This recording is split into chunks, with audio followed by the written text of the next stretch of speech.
In today's video, I'm going to teach you how to create custom fields for contacts in Zoho Books.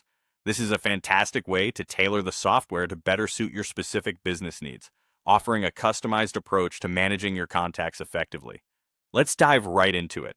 To start, you'll need to log into your Zoho Books account.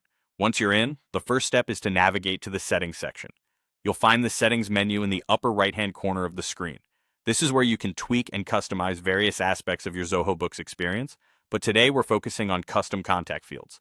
After you've clicked on the settings icon, you'll want to go to the section labeled Customers and Vendors. This section houses all the options related to managing your customer and vendor details, offering you insights and controls over how you handle these relationships. Within Customers and Vendors, you'll once again find another option with the same label.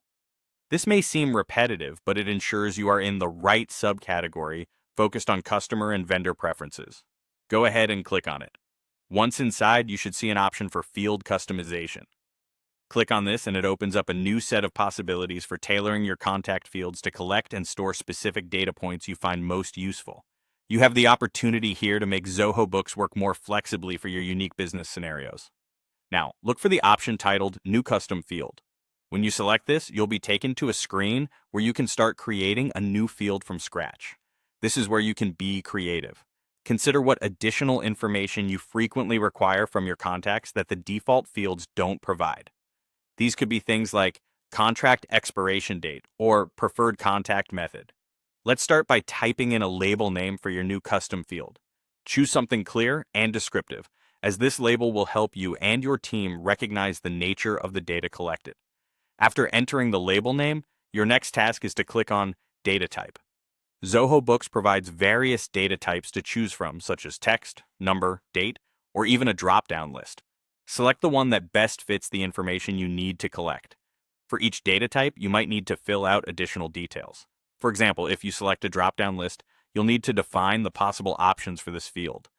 Think carefully about the specifics, as providing clear and concise options will smooth data entry in the future. Once you've filled out all the necessary details, your final step is to click Save. This stores your new custom field, making it available for use in your contact profiles from now on.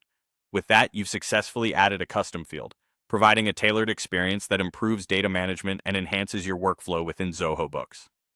Remember, having the right information at your fingertips can make all the difference in managing customer relationships effectively. As you explore the possibilities, think about other areas of your business that might benefit from these types of customizations. Thanks for joining me today, and I hope you found this walkthrough helpful in enhancing your use of Zoho Books.